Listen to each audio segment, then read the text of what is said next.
My grandmother, Sarah, was 50 years old when the world tilted on its axis and she learned she was the sole true heiress to the Yvonne Group fortune. For the rest of us, the news landed like a lit match in a puddle of gasoline. The house, usually filled with the dull drone of the television and my uncle's complaints, erupted into a cacophony of avarice. They swarmed her, their faces flushed and eyes gleaming, voices overlapping in a desperate, ugly symphony of greed. My grandfather, a man who hadn't looked at his wife with anything but contempt for 30 years, was already outlining his plans to use her money to find a younger, more pliant partner. My Uncle Rick paced the worn linoleum floor, his chest puffed out, practically tasting the power of the cushy, high-paying executive position he saw as his birthright. Even my 7-year-old cousin Terry, a tyrant in a child's body, was shrieking, his voice piercing the din, demanding a sprawling penthouse apartment downtown. And through it all, my grandmother stood in the eye of the storm, nodding placidly at every single outrageous demand, just as she always had. Her calm was a mask I knew too well. Finally, her gaze cut through the chaos and settled on me. A small, strange smile touched her lips. "Hope?" she asked, her voice unnervingly gentle. "What about you? What is it that you want?" A wave of ice water crashed over me, so cold it stole my breath. It wasn't the question that scared me. It was what I saw in her eyes as she asked it. It was a look I had never seen before, a flash of something ancient and lethal. It was pure, unadulterated murder. The moment the official confirmation came through, that my quiet, beaten-down grandmother was the long-lost daughter of the chairman of the Yvonne Group, our cramped farmhouse descended into a fever pitch of madness. My grandfather, a man whose primary interests were his pipe and his armchair, launched into his demands first.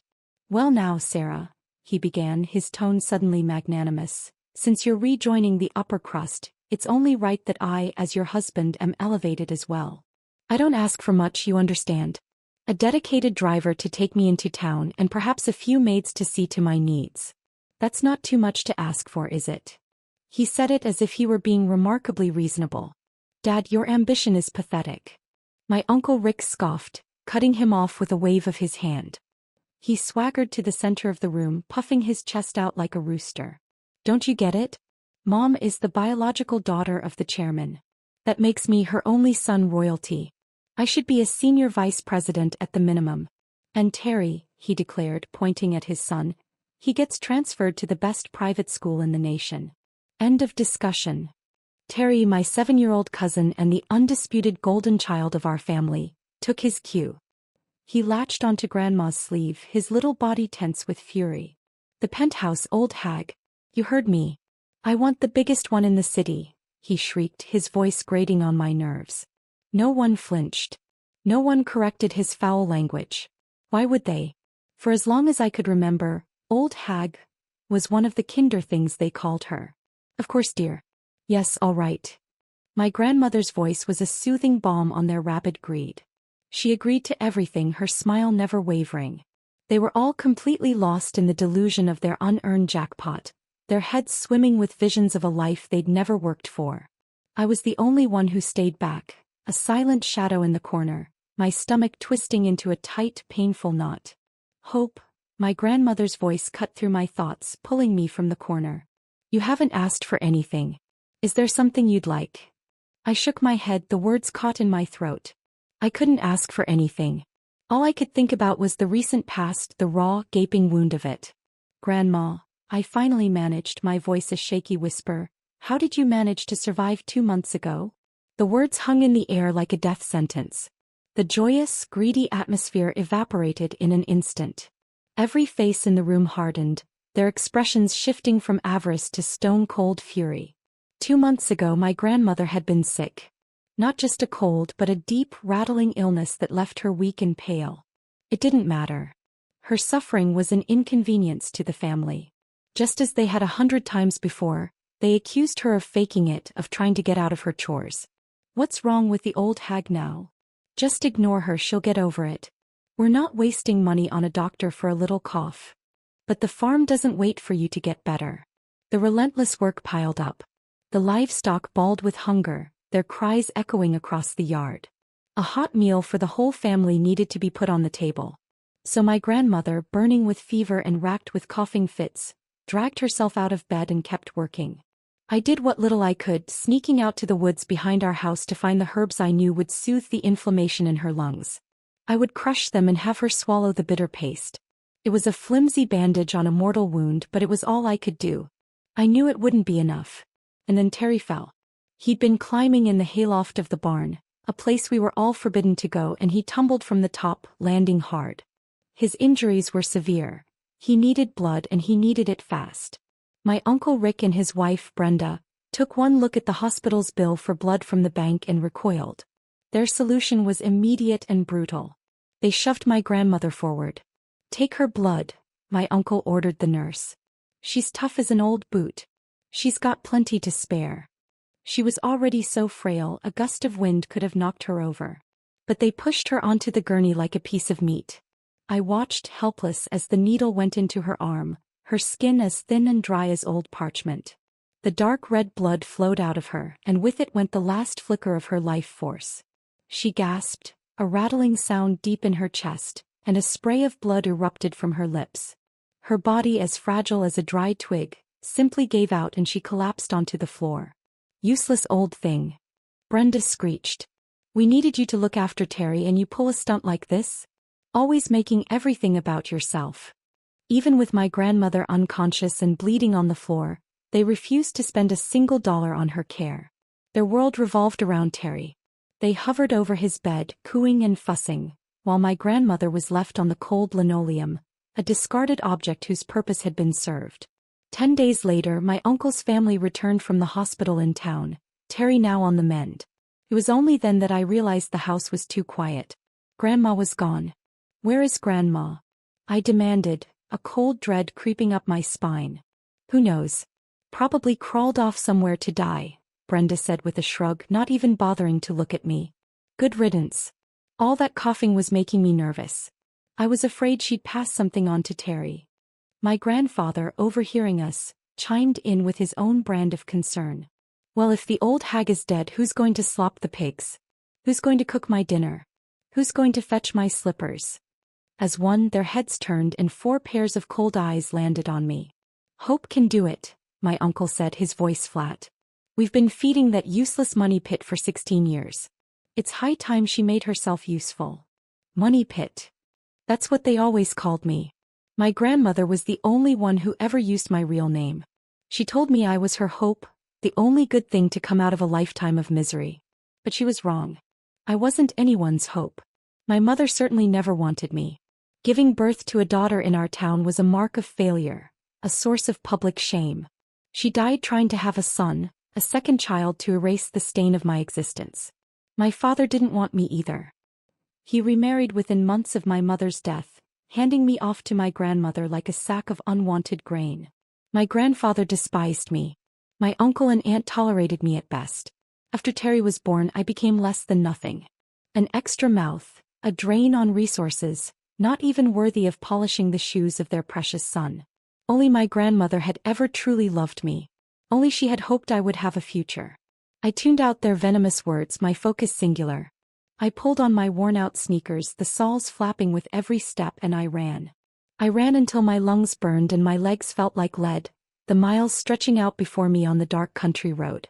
It was long after midnight when I finally stumbled into the sterile, fluorescent-lit waiting room of the community clinic in town. I asked the nurse at the front desk if she'd seen an elderly woman, my grandmother. "Yes, I remember her," the nurse said, her expression softening with pity. "She collapsed a week or so ago. Her family was here, but they refused to pay for treatment. When she regained consciousness, she just left. Walked out on her own, heading toward the city." My heart plummeted. I knew what that meant. When the old and destitute in our part of the country knew their end was near, they would make a final pilgrimage to the city. They would find a homeless shelter, a forgotten corner, and simply wait to die, so as not to be a burden on their families. Was that my grandmother's plan? "When did you see her? When exactly did she leave?" My voice was a choked whisper. "Let's see. It must have been about 8 days ago now." 8 days. An eternity for a frail, sick woman with no money and nowhere to go.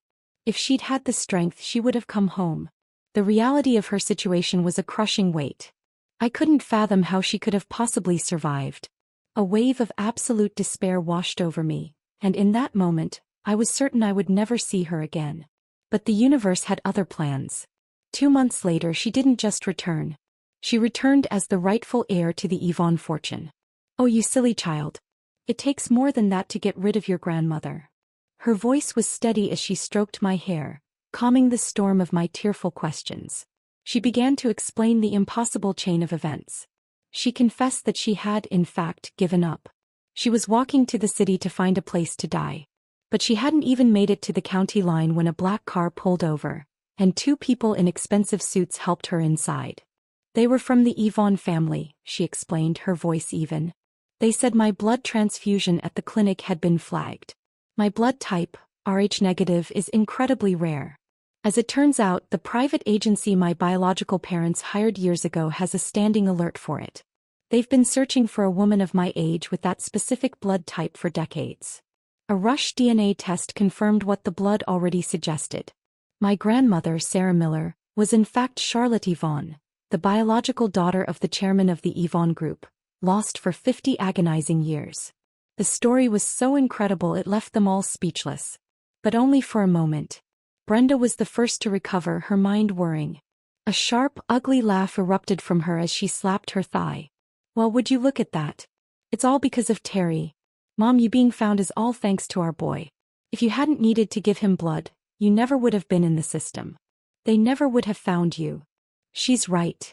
Rick's chest swelled with pride as if he'd orchestrated the whole thing. "She didn't even want to do it.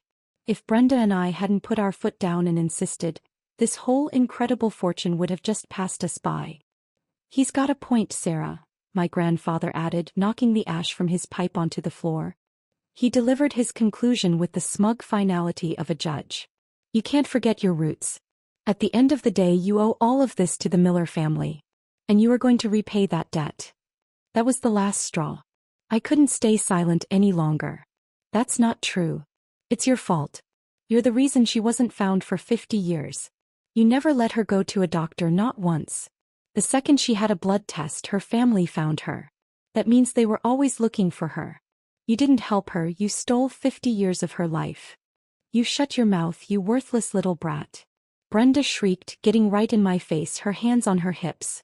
"You have no idea how the world works. Every woman in this town gets by the same way. You get sick, you push through. You don't get to lie down and play the princess over a little cough. She's only where she is today because of our Terry's sacrifice. Without him, you know where she'd be." She jabbed a finger in my grandmother's direction. "Rotting in a ditch somewhere, and nobody would even care enough to bury her." I was shaking from head to toe with a rage so profound it left me speechless. But before I could lunge at her, my grandmother raised a hand, a simple, calming gesture that silenced the room. "Enough. That's enough fighting. We are a family." She paused, her eyes moving slowly from one greedy face to the next. "The Yvonne family has expressed their gratitude for your care of me over the years. As a thank you, they've booked a table for the entire family at one of the finest restaurants in New York City." The effect was instantaneous. 4 pairs of eyes lit up with a feral glow. "New York? Of course we'll go." Rick stammered, rubbing his hands together. "An invitation from the Yvonne Group themselves." My grandfather slammed his hand on the table. "Let's go. It's time everyone in this miserable town saw that the Miller family is finally on its way to the top." Brenda was already lost in thought, planning her outfit, while Terry bounced on his toes, chanting about the giant lobster he was going to eat. I watched their grotesque, joyful display, then looked back at my grandmother. Her face was a mask of placid calm. But something was deeply, terribly wrong. The grandmother who came back was not the one who had left. Her eyes were no longer the dull, lifeless pools of a woman who had accepted her fate. They were now like a deep, ancient well, still and silent on the surface, but concealing an abyss of bone-chilling cold within. That afternoon, a fleet of cars materialized at the end of our dusty road. 3 gleaming black Rolls-Royces, a sight so alien in our dilapidated town that it felt like an invasion. Half the population poured out of their houses to stare, their mouths agape. "My God, a car like that must be $500,000 easy. Are you kidding? Look at that hood ornament. You couldn't touch that for under a few million." A chauffeur in a crisp black suit emerged and opened a door with a respectful bow. My grandfather, practically shoving everyone else out of the way, was the first one in. He sank into the creamy leather seat with a sigh of pleasure, his calloused hands stroking the polished wood of the armrests. "Incredible," he breathed. "It's like sitting on a cloud." He turned to the driver. "Hey kid, what does a machine like this cost? I want one." The driver offered a polite, practiced smile. "This is a bespoke model, sir. A global limited edition." "Limited edition. Even better," my grandfather boomed with laughter. "The more exclusive, the more prestige. That's the kind of thing that fits my new station in life." My Uncle Rick bundled Terry into the second car and immediately started a live stream on his phone. "Smile, Terry. Say hi to everyone. Get used to this, son. This is our life now." Terry, meanwhile, had his face pressed against the glass, yelling at the neighborhood kids who were staring from the side of the road. "You see this? This is how I roll now. A luxury limo. It's all mine." Brenda, in the back seat, had discovered the car's refrigerated console. "Oh my God. Is this real champagne? And imported Swiss chocolate? This one bottle of bubbly probably costs more than our mortgage." Without hesitation, she popped the cork and began to gulp it down. "Honey, pace yourself," Rick said with a fake cautionary tone, even as he was grabbing fistfuls of chocolates and stuffing them into his coat pockets. My grandmother and I rode in the third car. The silence inside was absolute, a stark contrast to the chaos in the other vehicles. She sat with her eyes closed, her posture perfect, her fingers tapping a slow, deliberate rhythm on the armrest. "Grandma," I whispered, my voice small in the vast, quiet space. "Are you really taking them to New York? After everything?" She opened her eyes and their calm intensity settled on me. "Hope," she said, her voice low and even. "Have you ever been to a puppet show?" I shook my head, confused. "The puppets on the stage, they strut and they boast. The more they puff out their chests, the more ridiculous they appear. And the more ridiculous they are, the more the audience enjoys the performance." She paused, and the afternoon sun flashing through the trees outside cast shifting shadows across her face. "Right now they are the puppets. They are putting on the performance of a lifetime. Our job is simply to sit back and enjoy the show." The dinner was at a restaurant so exclusive it felt like a private club, with floor-to-ceiling windows offering a breathtaking panorama of Central Park. "Holy smokes! Are these pillars solid gold?" my grandfather exclaimed the moment we entered the private dining room, immediately reaching out to run his grubby hands over the ornate, gilded columns. My uncle picked up a fork, testing its weight. "Pure silver, I bet. I'm pocketing a few of these before we leave." Just then, the grand doors to the room swung open and the Yvonne family entered. At the forefront was an elegant couple in their 70s. The man's silver hair was perfectly coiffed, and the woman, his wife, wore a simple string of pearls that probably cost more than our farm. Behind them walked a woman who was my grandmother's age, around 50. But she and my grandmother were from different universes. Dressed in a chic, tailored suit, she carried herself with the quiet confidence of a woman who had never known a day of hardship in her life. She was Claire Yvonne, the woman who had lived the life my grandmother was stolen from. My grandfather's jaw went slack. "Sarah, that's her, isn't it?" he said, his voice loud enough for everyone to hear. "The one who stole your spot?" Before my grandmother could reply, Mrs. Yvonne spoke. "Her name is not Sarah." Her voice was soft, but it carried an undeniable authority that silenced the room. "Our daughter's name is Charlotte. Charlotte Yvonne. We named her the day she was born, and we have been waiting for her ever since." Mrs. Yvonne looked at my grandmother, and her carefully composed face crumbled, her eyes instantly filling with tears. "We suspected not long after Claire was born that there had been a mistake, that she might not be ours. So we held on to the name Charlotte just for her, waiting for the day she might come home." The room was utterly still. I saw my grandmother flinch, a tremor running through her body. For the first time, I saw tears shimmering in her deep, calm eyes.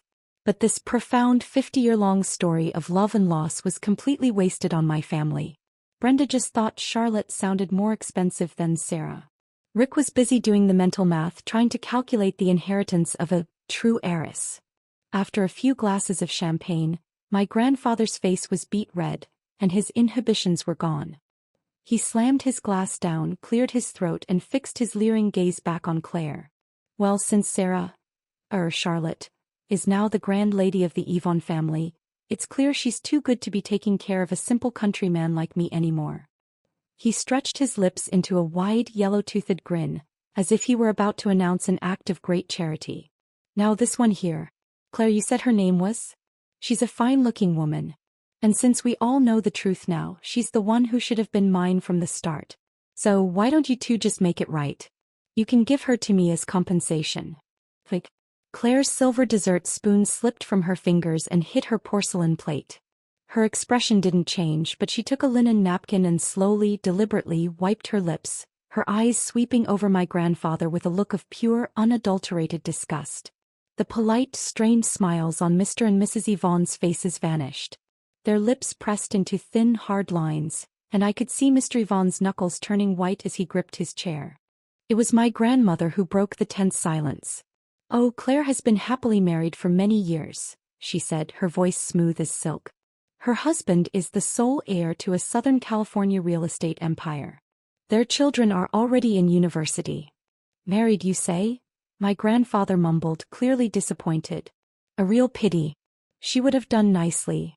I expected my grandmother to finally snap, to unleash the rage she must have been feeling. But instead she laughed. It was a warm, genuine laugh that smoothed out the deep-set wrinkles around her eyes. "But you are right about one thing," she said, turning to him. "Compensation. That we can certainly arrange." She paused, her eyes glinting as she took in the greedy, expectant faces of the Miller family. "In fact, every request you made earlier. I won't just grant them. I will double them." She fixed her gaze on my grandfather. "Old man, you wanted a few maids? That's an insult." Her smile was radiant. "I will provide you with a full household staff. 4 beautiful young maids, all highly trained. A personal chauffeur, a gourmet chef, and a private nutritionist. You will have round-the-clock care fit for a king." My grandfather practically vibrated with glee, letting out little whoops of joy, already lost in a fantasy of absolute indulgence. Next, my grandmother turned to my uncle. "Rick, you wanted to be a vice president? That's thinking too small." She held up a finger and wagged it playfully. "I will have the Yvonne Group establish a new subsidiary. Just for you. You will be the president and CEO. Your name will be on all the legal documents. The entire company will be yours to command." Rick's eyes bulged and he began to breathe in short, ragged gasps, his face turning a blotchy red. Then it was my aunt's turn. "Brenda, you gave the Miller family a son, Terry. Your contribution is immeasurable. From now on, you will have an unlimited allowance for designer bags and couture clothing. And I will have Claire personally introduce you to the real crème de la crème of New York society. You will attend the most exclusive galas and charity balls. You will experience a life of glamour you've only dreamed of." Brenda let out a high-pitched, strangled squeal, her hands flying to her mouth, her eyes shining with tears of pure avarice. Finally, my grandmother turned and gently stroked Terry's hair. "And my sweet grandson, Terry, you will not just attend a private school. You will attend the most prestigious Ivy League preparatory academy in the country. Grandma is going to make you a real American prince." This avalanche of promises of unimaginable luxury was too much for them. They were dizzy with it, on the verge of fainting from sheer happiness. Still, a sliver of doubt remained. They couldn't quite believe it was real. As one, they turned their questioning eyes to the silent patriarch, Mr. Yvonne. He remained impassive, calmly taking a sip of his tea before setting the cup down. "Charlotte is our daughter," he said, his voice flat and final. "The daughter we thought we had lost forever. Her word is law. The Yvonne family will honor her every wish." That was it. The floodgates of their sycophancy burst open. They swarmed my grandmother, their faces contorted into grotesque masks of adoration. They called her dearest mother and best grandma in the world, spewing a torrent of compliments and praise so shameless it was breathtaking. Their transformation was instantaneous and absolute. Then, just as the chaos began to subside, Brenda's eyes narrowed. She pointed a finger at me. "Wait a minute, Mom. What about her? What are you planning to give this little girl?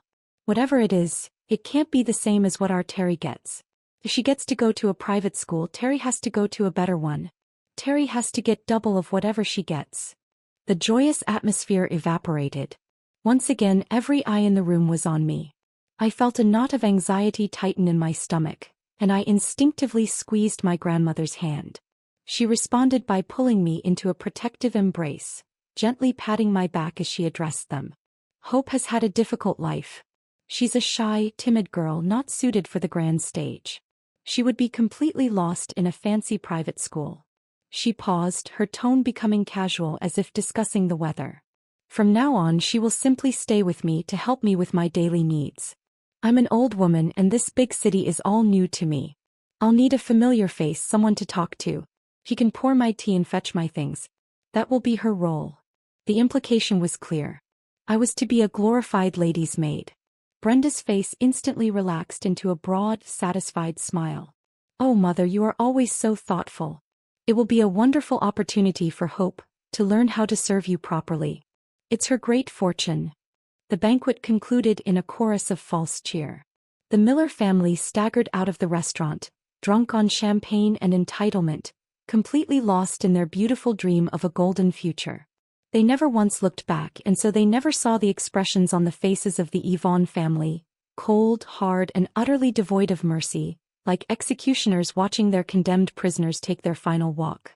In the days that followed, my grandmother installed the Miller clan in a sprawling beachfront villa on Long Island. They complained at first, of course, whining that it was too far from the city, that it didn't properly reflect their newfound status. But their complaints died in their throats the moment they stepped inside and saw the opulent hotel-like interiors, and the uniformed staff, a driver, a butler, a chef and maids, lined up and bowing to welcome them. Their protests forgotten, they eagerly embraced their new life in the enclave of the rich, utterly convinced that they had finally arrived. Meanwhile, I went with my grandmother to her true home. The Yvonne estate was a magnificent mansion nestled on a quiet tree-lined street on the Upper East Side, a world away from the noise of the city, complete with acres of manicured gardens and rolling lawns. My grandmother's new bedroom was on the second floor. It was a sun-drenched suite with its own private terrace overlooking the gardens. The bedroom alone was larger than our entire farmhouse. She had a walk-in closet the size of my old bedroom, a private study lined with books, and an art studio filled with natural light. Every detail had been meticulously planned and executed with the quiet elegance befitting a woman of her station. Here in this house my grandmother was no longer an object to be ordered around with a gruff, "Hey," or an insult like "old hag." Here Mr. and Mrs. Yvonne spoke her name with a reverence that bordered on worship. Charlotte. At every meal they would fill her plate with her favorite dishes. At the first hint of a chill in the air, a soft cashmere shawl would be draped around her shoulders. They would watch her as she sat by the window, basking in the sun, their faces filled with a profound, quiet joy, before one of them would silently place a cup of hot tea by her side. At 50 years old, in the eyes of her birth parents, my grandmother was a girl again, a precious treasure to be cherished and protected. Even Claire, the woman I had been prepared to hate, was nothing like the villain I had imagined. In the cheap novels I used to read, the false heiress was always a monster of jealousy and spite. But Claire was a woman of substance. Her life was already full. She was a wife, a mother to successful children, and a formidable businesswoman in her own right. She didn't need the Yvonne name to validate her existence. So when she looked at my grandmother, I saw no envy. Instead, I saw a deep and complex pity. I saw the chilling realization in her eyes of what could have been. She was looking at the life of suffering that should have been hers.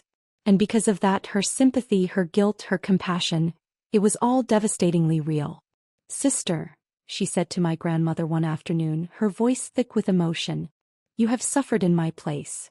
She called her sister, yet her own face was smooth and unlined, a testament to a life of privilege and care. She looked a decade younger than my grandmother, whose face was a roadmap of hardship and sorrow. I looked down at their hands. Claire's were soft and manicured. My grandmother's were gnarled and rough as bark. And in that moment, the injustice of it all hit me with the force of a physical blow. Everything Claire had, this beautiful life, all of it should have belonged to my grandmother. She should have been the one to grow up surrounded by love and security. An uncontrollable sob escaped my lips. "Hope, what is it? What's wrong?" my grandmother asked, her voice filled with concern as she pulled me into her arms. "Grandma, I choked out, the tears streaming down my face. I'm so happy. I never knew. I never knew a woman could live like this. In this house I was seeing a new reality. For 50 years the Yvonne family had only one daughter. They never once felt the need to have a son to carry on the family name or business. They had poured all of their love, all of their resources, into raising one strong, brilliant, independent woman. This unconditional love and respect was a foreign concept to me, a girl raised in the shadow of the Miller family's toxic patriarchy. "Grandma, don't you hate them?" I whispered into the folds of her dress. "Claire, her parents, they stole your life." She was silent for a very long time. I thought she wasn't going to answer. "I didn't know how to hate before," she finally said, her voice distant and sad. "Every woman in our town lived the same life of servitude.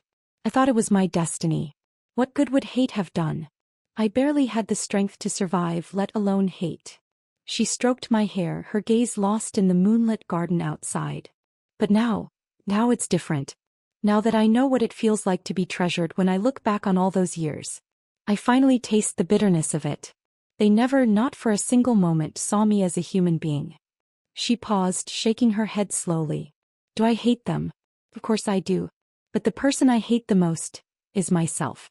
For letting myself be a fool for 50 years before I finally learned how." "Then why?" I asked, pulling back to look at her. "Why are you letting the Millers live like kings? Are you really going to let them get away with it?" A flicker of something hard and sharp entered her eyes. "Patience," she said, her voice dropping to a low whisper. "Claire taught me a valuable lesson. The higher you build them up, the more spectacular the fall." She turned to look out the window at the dark outline of the villa on Long Island, miles away across the water. "Let them enjoy their fantasy. Just for a little while longer." What followed were the most spectacular months of the Miller family's existence. My Uncle Rick, the new CEO, strutted around his new office in expensive suits, an entourage of assistants trailing in his wake. He didn't need to know anything about business. He never read a single report. His impossibly beautiful secretary would simply place documents in front of him, with little yellow sticky notes indicating where Mr. Miller should sign. "Mr. Miller, your signature is required on these contracts." "Excellent." He would scrawl his name with a flourish, not even bothering to read the fine print, drunk on the illusion of his own power. He had no idea that every stroke of his pen was legally binding him to the Yvonne Group's most toxic assets, their shadiest dealings, and a mountain of old, unpayable debt. My grandfather, meanwhile, was living his fantasy of being a monarch. His team of 4 maids catered to his every whim. Caviar for breakfast, lobster for lunch, wagyu steak for dinner. "Sir, your medicinal tonic." "Sir, it is time for your aromatherapy massage." He was so blissfully happy he could barely stand it. He didn't know that his medicinal tonics were laced with herbs that reacted violently with his blood pressure medication, slowly poisoning him from the inside out. He didn't know that other, more subtle ingredients were being added to his food, psychoactive compounds designed to induce hallucinations and paranoia. "I don't know why I feel so tired all the time," he'd complain. "Oh, you're just not accustomed to a life of leisure yet, sir," the maids would coo, their hands gently kneading his shoulders. And he believed them. Brenda, my aunt, was lost in her own delusion of high society. Claire became her guide, taking her to exclusive parties and showering her with limited-edition handbags. The women she met, all impossibly glamorous, fawned over her, complimenting her natural elegance and good fortune. Brenda was intoxicated by the attention. She truly believed she had transcended her humble origins and become a New York socialite. She never suspected that the handbags were all counterfeit, and the socialites were all struggling actresses, paid by the hour to be her friend. When Brenda's extravagant spending inevitably outstripped her allowance, Claire offered a helpful suggestion. "Just use this private lending app. It's what we all use. You just have to say a few words to confirm your identity and the money is in your account. It's that simple." Brenda, trusting her new best friend completely, downloaded the app. And with every whispered "I confirm," she was unknowingly signing her life away to loan sharks, burying herself under a mountain of debt so vast it was insurmountable. And yet she thought she was clever, that she was gaming the system, and her spending became even more reckless. Only Terry was miserable. The children at his elite private school came from old money, from generations of wealth and power. His boorish manners and crude language made him an instant pariah. "Your grandmother is a Yvonne?" His classmates would taunt him. "Look at you. You're a pig. No one believes you." Terry would come home in a rage, crying and screaming. But his parents offered no comfort, only fuel for the fire. "Who cares what they think? We're rich now. We're powerful.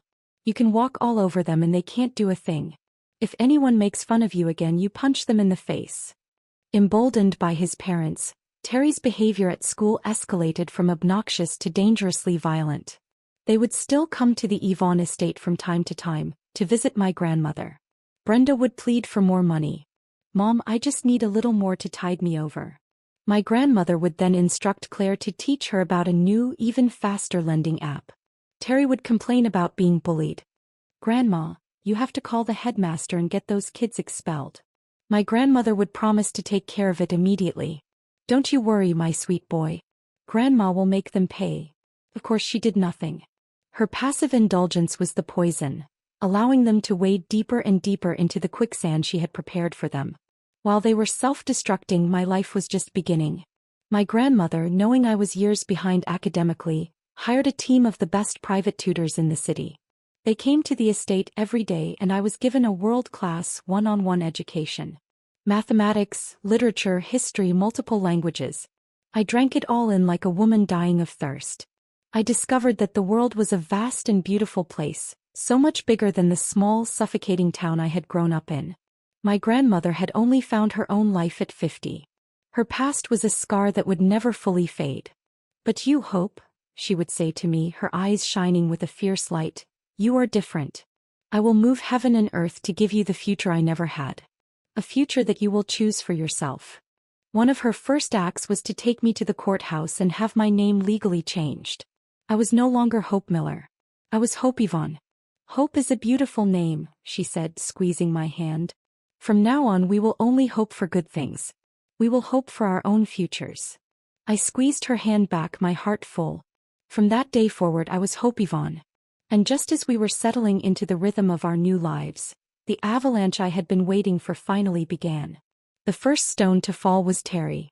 Goaded by his parents' toxic advice, his reign of terror at school culminated in him brutally attacking another student, the grandson of a United States senator.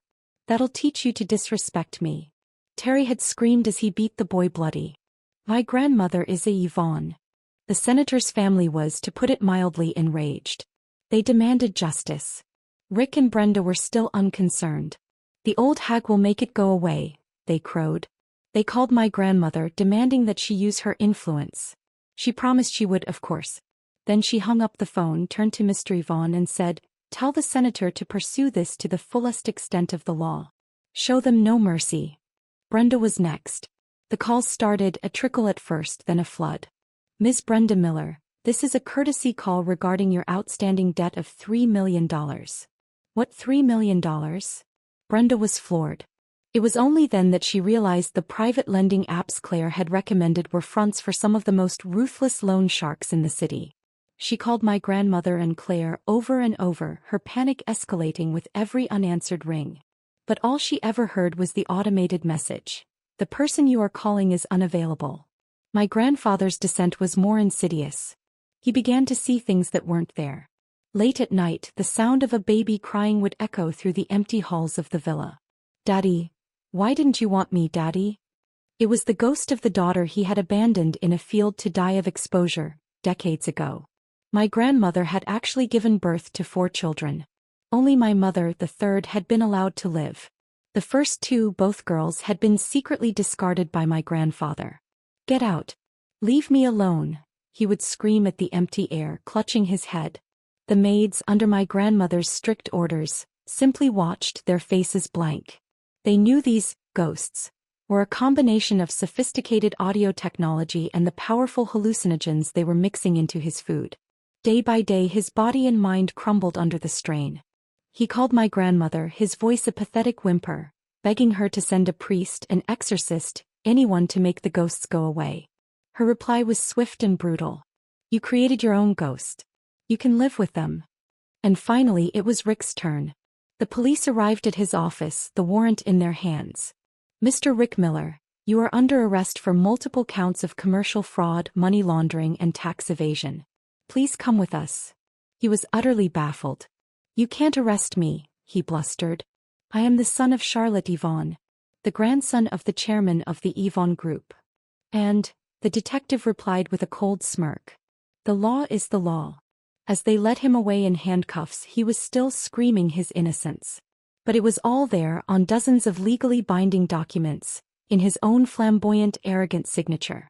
It was only then, with Rick's arrest broadcast on the evening news, that the remaining members of the Miller family finally understood the truth. This wasn't a string of bad luck.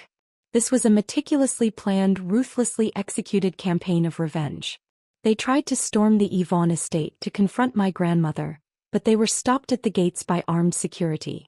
They tried to find me, hoping to use me as a bargaining chip, but I was a ghost, homeschooled and protected within the walls of the estate, never venturing out alone. Desperate and cornered, they played their final card.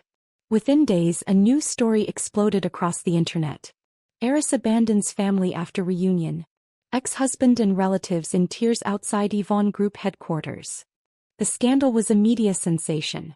There they were, my grandfather, Brenda, and Terry, a pathetic, wretched trio camped out on the marble steps of the Yvonne Group's corporate headquarters. They wailed and tore at their clothes for the news cameras, putting on the performance of their lives. There's no justice in this world. The moment Charlotte Yvonne got a taste of money, she turned on us. She's trying to destroy us. We took her in. If it wasn't for the Miller family, she would have died in a ditch. She owes everything to my grandson Terry. He's the reason she was found. And now she throws us away like yesterday's garbage." They masterfully crafted a narrative of the poor, simple country folk, exploited and then discarded by the cruel, heartless heiress. And the public, hungry for a story of class warfare, ate it up. The edited clips and sensational headlines went viral. "The heartless heiress. Rich family betrayal." The tide of public opinion turned against my grandmother. People who knew nothing of the truth flooded the internet with messages of hate, calling for a boycott of all Yvonne Group products. A few sane voices tried to cut through the noise. Wait a minute. A woman who was lost in the countryside for 50 years? She was probably treated like a slave. This sounds more like justice than betrayal. There's something off about this family. Their grief looks staged. But these whispers of reason were drowned out by the roar of the mob. Facing a full-blown PR crisis, the Yvonne Group called a press conference. The room was packed, a sea of cameras and microphones all pointed at the stage. Mr. Yvonne spoke first, his voice a calm, authoritative anchor in the storm, methodically dismantling their lies with facts and evidence. Claire followed, her sharp legal mind cutting through the emotional manipulation with cold, hard truth. But it wasn't enough for some. A reporter from a notorious tabloid shoved his way to the front. "Mr. Yvonne, you may be legally in the clear, but what about morally?" he shouted, his voice dripping with sanctimonious accusation. "The Miller family took care of Ms. Charlotte for 50 years. Isn't this level of retaliation a bit cold-blooded? And why won't Ms. Charlotte herself come out and face us? Is she a coward? Is she guilty?" The room fell silent. Every camera, every eye, was on Mr. Yvonne, waiting for his response. And then a side door opened and my grandmother walked out onto the stage. She wore a simple, elegant black suit, her gray hair swept up in a graceful bun. The hardships of 50 years were carved into the lines of her face, but she stood tall and straight, and the look in her eyes was not of a victim but of a warrior. The quiet, still fire I had seen before was now a burning inferno. She walked to the podium, looked directly at the reporter and spoke, her voice calm and clear, amplified by the microphones to fill every corner of the vast room. "Sir, you used the words 'took care of me.'" She paused, her gaze sweeping across the room as if she could see every person watching on their screens at home. "Let me ask you, what does care mean? Does it mean refusing to let me see a doctor when I am deathly ill and instead accusing me of being lazy? Does it mean working me like a farm animal, forcing me to serve your entire family, day in and day out for decades? Does it mean treating my daughters as disposable objects, allowing them to either miscarry from overwork or be left in a field to die? Or perhaps, care means draining the very last drop of blood from my body to save your precious grandson, and then leaving me to die on the floor, dismissing my life with a casual "she's probably dead"? With every question, her voice grew stronger, not with hysteria but with the unshakable power of truth. You call me cold-blooded? My blood ran cold 50 years ago, frozen by their cruelty and indifference. The only warmth I have known in my life has been given to me by my true family, my parents and my granddaughter. It is not something that can be bought with the scraps of mercy thrown by the people who fed on my flesh and drank my blood to survive. She looked directly into the main camera, her voice ringing with conviction. I did not become Charlotte Yvonne when I came back. I have always been Charlotte Yvonne. They are the ones who spent 50 years trying to beat me, starve me, and bleed me into the submissive, silent Sarah they wanted me to be. Now I am no longer being what they wanted. I am simply being myself. She set down the microphone. A stunned silence held the room for a heartbeat, and then it exploded into a roar of applause. I sat in the front row, tears streaming down my face, watching the magnificent, powerful woman who stood in the glare of the spotlights. And I knew in that moment that my grandmother had reclaimed much more than a name and a fortune. She had reclaimed her soul. The spirit that had been crushed and buried for 50 years was finally free. My grandmother, Charlotte Yvonne, had been reborn. The press conference was a seismic event. Public opinion didn't just shift, it reversed with the force of a tidal wave. The internet was set ablaze with a new narrative. Hashtag the stolen 50 years. Hashtag justice for Charlotte. Hashtag the matriarch rises. This isn't a family drama, this is a horror story. These people are monsters. When she walked out on that stage, I just started sobbing. 50 years of hell. Charlotte, you are an inspiration.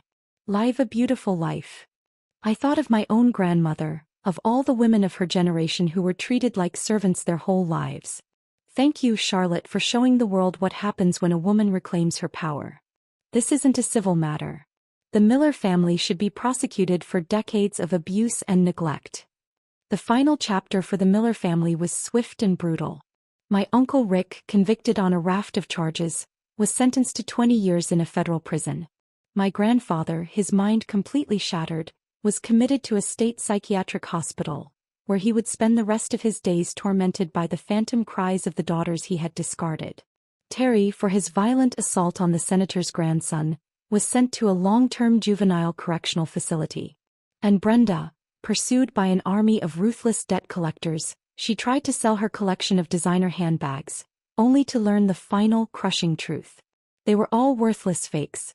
Destitute and alone, she vanished into the city's underbelly, with not even enough money to buy a bus ticket back to the town she had so desperately wanted to escape. Their ruin was absolute. One day, as my grandmother and I were sitting in the garden, I asked her the question that had been weighing on my mind. Grandma, now that it's over, do you feel at peace? Is the anger gone? She was looking at the white magnolia tree, its blossoms like perfect, fragile stars against the blue sky. She was silent for a long time before she finally shook her head. Peace? No, not peace, she said, her voice soft and tired, like the calm after a devastating hurricane. I thought I would feel triumphant.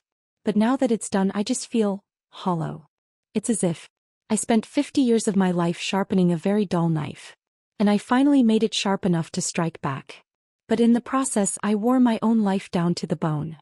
She sighed, a deep, sorrowful sound. I find myself wondering sometimes, who would I have been if I had grown up here? Would I be like Claire? Polished and confident and worldly? She turned from the tree and smiled, but it was a smile tinged with a lifetime of sadness.